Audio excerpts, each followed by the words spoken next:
and you are listening to The Academic Verdict, the official podcast of academicabuse.com. This is Julie Cruz, and I'll be giving you the latest headlines of academic abuse from the trenches of higher education. Let's get on with the dispatch.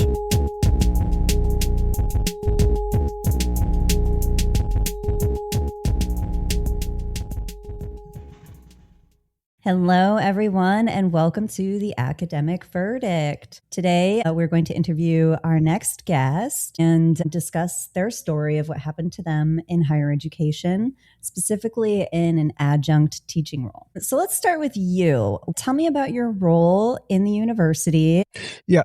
Sure. So I was a junior group leader at a cell biology department at a university in Germany. While I was there, I was raising 100% of my own salary through grants, and I did that for 7 years. When I first arrived, I was told it would be for 2 years. It ended up being 7. And after my funding was cut after 7 years, then I was given 2 extra positions on top of what I was already doing. And that broke me, basically. And then I resigned and left academia a year later.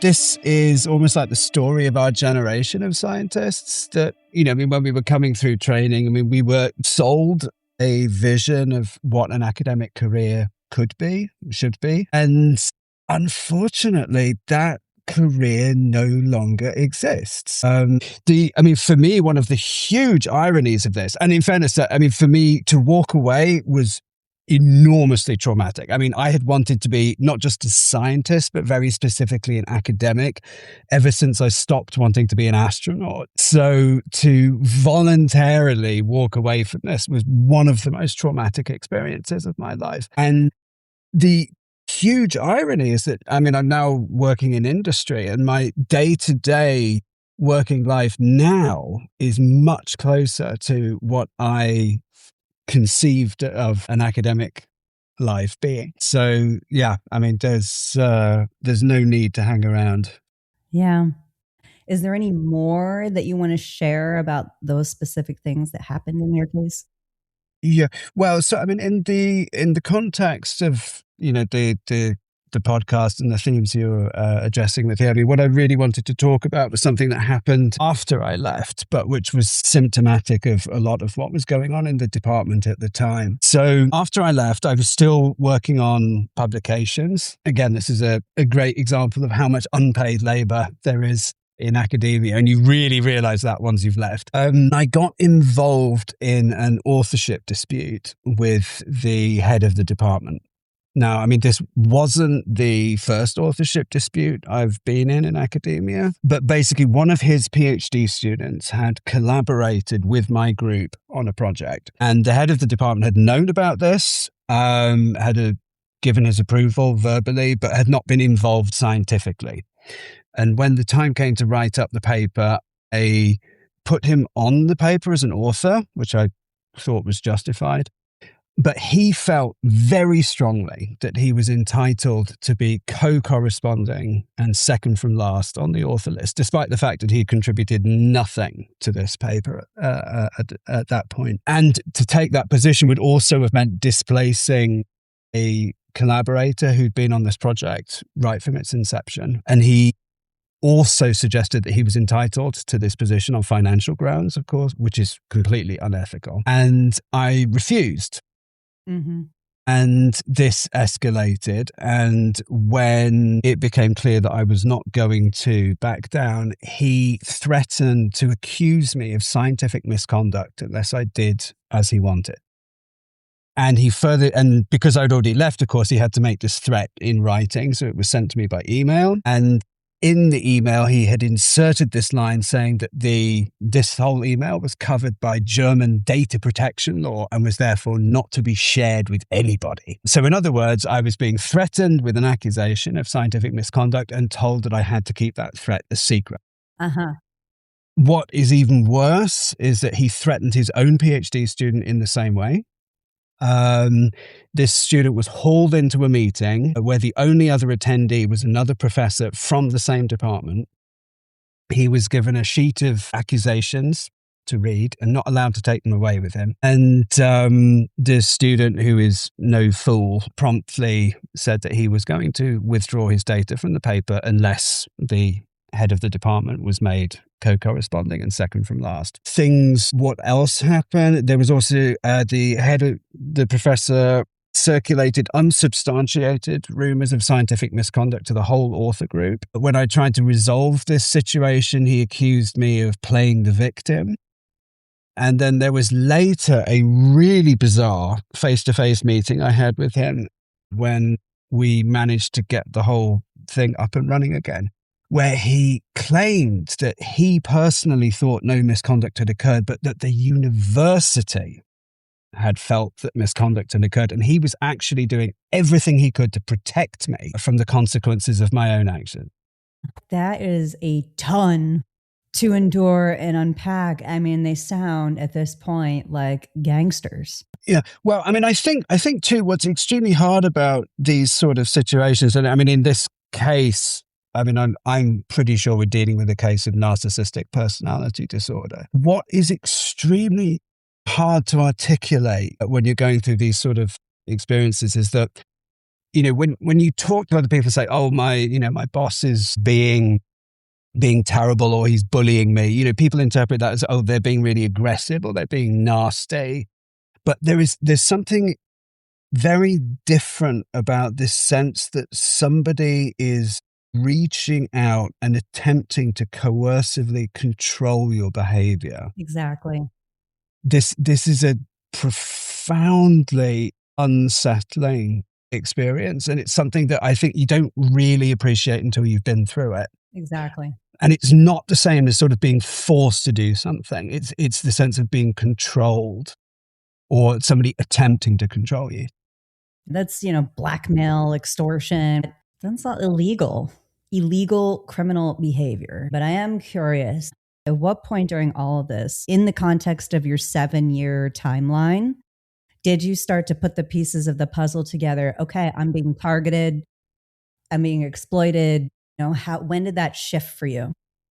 Yeah, well, I mean, actually, what I feel bad about still is that this was actually the first incident when I'd come into direct conflict with this person. But for years beforehand, I had had a stream of different people in the department, technicians, students, postdocs, even other group leaders coming to me, sometimes in tears, to complain about this individual's behavior. And the complaints always revolved around coercive control. And what I feel bad about, and this sort of echoes what I was saying earlier, that at the time, I listened, I sympathized, but I did nothing. And that is something that I deeply regretted as soon as I was actually exposed to that behavior myself directly. Because then you understand that when people are coming to you and saying, I'm not comfortable with this, I don't know what's happening, or I don't feel in control of things. Again, unless you've been through it, it's very hard to articulate how that feels and how unsettling it is. And I feel bad now that I did nothing for those former colleagues at the time. And of course, people don't change their behavior, so I'm sure it's still ongoing now. I'm not sure if you're familiar with the book Complaint by Sarah Ahmed. Mm-hmm. Man, it's called Complaint with an exclamation point. Sarah Ahmed famously resigned from Goldsmiths over the university's failure to address sexual harassment. And it was a public resignation. And as a result, she received droves of letters from other people in academia who'd also been through similar things. What she did with those letters is she analyzed them, looking for themes in how universities handled complaints. And by and large, the outcome is that complaints can be buried. The burial of the complaints itself can be buried. Complaints can be weaponized against the complainant. In other words, instead of investigating the complaint, they'll investigate the complainant. What you're talking about there, where you weren't sure how to respond, maybe, and maybe didn't respond initially. Those are things that oftentimes academics are actually trained by the university response, or lack thereof, to do for their own safety. I know that you've expressed you feel regret, but I also don't want you to hold on to that, because there's a university environment that makes taking action and that makes speaking out oftentimes more dangerous than staying silent. And that's not a you thing, right? So, No, no, no. I mean, absolutely. I mean, and actually, I mean, this was exactly the reason why I felt it was important to make a complaint in my case, because I had the rare and unusual luxury of no longer being in the system at hmm, this point. So I'd already left academia when it happened. I mean, of course, in the short term, I mean, what I was most concerned about was making sure that this PhD student who'd been caught in the middle of all this was not exposed to any further harm or duress. mhm. And yeah, I mean, the paper was eventually published. The professor got everything they wanted. Um, My collaborator voluntarily gave up her place on the author list, which is also what always seems to happen. The PhD student did extra experiments under the professor's supervision, and at that point, the desired position on the author list became uncontroversial. But I promised myself while this was going on that I would launch a formal complaint as soon as the student had graduated and left the uni. And that's what I did about 6 months later. And yeah, I mean, when I was talking this through with friends, I mean, some of them were saying, why put yourself through it? You've left academia, you have a new career. Why risk all of this stuff for the sake of something that's history? But I think it is important to speak up, and it is important to take a stand, particularly when you have that luxury of having already left and not being quite as exposed to some of the possible retaliations that can occur. Yeah.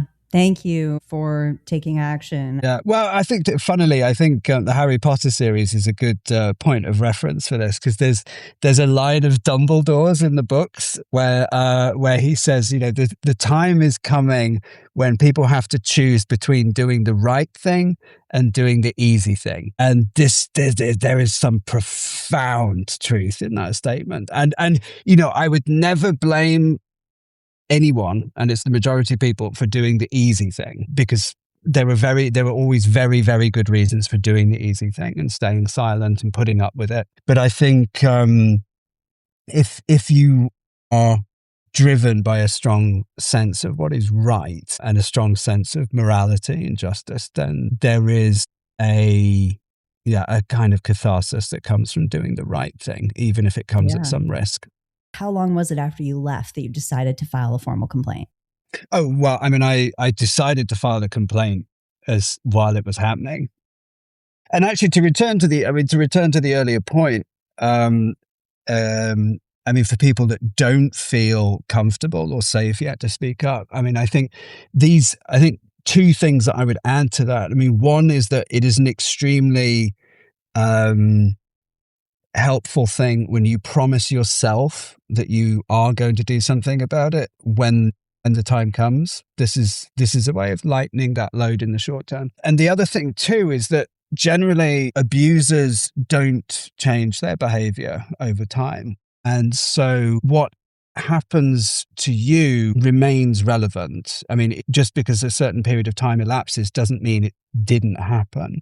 And so it's possible to come forward a long time after the actual events have occurred, because they are still relevant and they are still unethical and they are still flat out wrong. So, I mean, in my case, I promised myself that I would do something. I waited until the PhD student left and I sent in the actual complaint. I think it was about 8 months or so after the actual dispute had kicked off, and I can't remember the exact timelines, but there were two key things, and I was speaking to former colleagues who gave me some really excellent advice, and there were two things that I thought worked really well in this case. So the first one was that I isolated the bully from the institution. So I didn't go public. I wanted to give the institution the opportunity to deal with this themselves. I think one problem is that when you go public immediately, it puts the institution on the defensive, and then they will all draw up the drawbridge and close ranks and nothing will happen. So what I wanted to do was try and isolate the abuser within the institution. And then the other thing I did when I sent in the complaint, I say the complaint, it wasn't just one complaint. I lit up the switchboards. So I sent this complaint letter to the president of the university, the dean of the Faculty of Biology, all the vice deans of the Faculty of Biology, the ombuds people responsible for the natural sciences, the Graduate School of Life Sciences, the student coordinator, the student association, and the university's HR office. And the reason, and I think this is one reason why I managed to get a successful outcome, because they all hated it. They absolutely hated the fact that it had gone to so many people, but it stopped anyone from sitting on it. You never know what the politics are within universities. You never know who owes somebody else. But if the complaint has been seen by that many people, it is impossible for them all to deny that they never saw it. That's such a good strategy. Yeah. I made it clear that I saw that there was a clear public interest angle in terms of student welfare and the abuse of institutional privilege. And besides describing the specifics of my case, I then provided a list of other examples that I'd witnessed within the department that made it clear this wasn't an isolated incident. And it got resolved remarkably quickly. In a matter of weeks, I was in possession of a groveling written letter of apology from the head of department. And I insisted it had to be in writing because I knew if there was anything verbal, he'd pretend that his memory would erase it in no time at all. But no, I have a written letter of apology in which for that guy. Yeah. In which he rather charmingly describes himself as nicht der klügste, so not the brightest thing to do. And I plan on printing and framing it, to be honest. I love that. Not so much to enjoy the discomfort, but as a reminder to myself that, it is important to do the right thing. I love those strategies. I love the outcome. Did the accused actually get disciplinary action as well? Well, actually, so one interesting thing that happened was that I cashed out early. There was the university ombuds people were really good, actually, and they made this solution. I made it clear that was what I was expecting, and I felt that was proportionate to what I went through. Although I noted that in no way resolved the issue of the pattern of behavior within the department. But as soon as that was made available, I cashed out early. So I took the letter and that was it. What was interesting was that just before I accepted this letter, I got a phone call from one of the vice deans who had been in receipt of the letter, who had not expressed any sympathy or interest or had not contacted me at all up to that point. But he then strongly urged me to reject this deal so that the professor could be hauled up in front of a university disciplinary panel. And I refused because to me, this was departmental politics. And I had no wish to get turned into a pawn in a political game. My feeling was if he had genuinely had my interests at heart, he would have contacted me when he received that letter on the first day. But it was only when it was clear that the matter was going to be resolved quite quickly and cleanly that he then suddenly took an interest in trying to escalate it to a university disciplinary panel. My feeling is that, again, and perhaps this is something else for people thinking of coming forward, it's important to define what counts as a win. Mm. It's not incumbent upon us to try and change a rotten department or a rotten faculty. This is ultimately the responsibility of the institution. And we, by drawing attention to this, are already doing everything that can be expected of us. We do not need to immolate ourselves attempting to reform an institution that we do not wield any executive power within. I love the idea of blasting it far and wide. Lighting Lighting up the switchboard. Yeah. It's worth noting, too, that I never received an official response to my complaint from the university's HR office. Mm. And I've heard this elsewhere from talking to others. I mean, university HR offices are at best clueless, it seems. in these kind of things, at worst, knowingly incompetent. I don't know. Mm-hmm. I had to fight to get an acknowledgement from them that they had received the complaint, but no action came from there. On the flip side, the ombuds people were fantastic. And I think one thing that could be implemented more widely is just making students, young scientists generally, or young academics generally, more aware that these officers do exist within universities, and they are often much better situated to resolve those kind of situations than the HR office, which is what would happen in a corporate setting.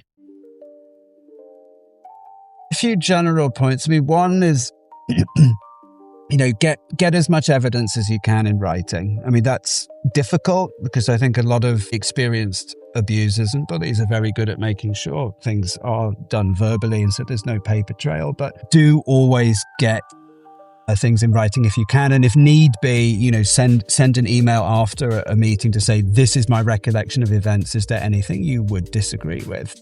Create some kind of paper trail, even if it's difficult. Never ever have one-on-one meetings. It's impossible to establish who said what or even what happened. Recruit allies. It is emotionally draining to go through these experiences, to a complaint process and trying to get resolution. So you will need emotional support. I think former colleagues from previous institutions were an enormous help to me at the time, because they understand the dynamics of these situations, which friends outside academia might not necessarily do so. Promise yourself that you will take action, because this is a way of taking back control of your own narrative. And I think too, I mean, I'm a compulsive writer, but writing down your version of events as often as you need to and rationalizing things in your head is extremely important, because almost always you will find that your perception will be attacked. Your version will be called into question. And so you need to be extremely sure, and perhaps have told the same story to yourself as often as it needs to get everything really straight, and even be able to see it from different angles. Be clear about what constitutes a win, because especially if you do manage to light up the switchboards and you are suddenly getting a response from the institution, you need to be able to say immediately what you want, whether that's a written apology or something else. But be clear about what is a win for you, and do cash out as soon as you have it. If in my case, I mean, this all happened much, much faster than I was expecting. And I think that was because the strategy worked well. And again, I thought maybe I shouldn't have accepted the apology. Maybe I should have tried to escalate things further. But ultimately, I feel it's not our place to be fighting that kind of fight. And I had defined for myself a written apology was proportionate to what I went through. And that was how I was defining a win. So it's not your place to change the system. It's just to win your battle. Yeah, that's very helpful. Let's circle back to what could institutions do better in scenarios such as yours. What should the university, if you could go back and change anything about how they handled your situation, what would you change? What should they do? What should they have done? I think,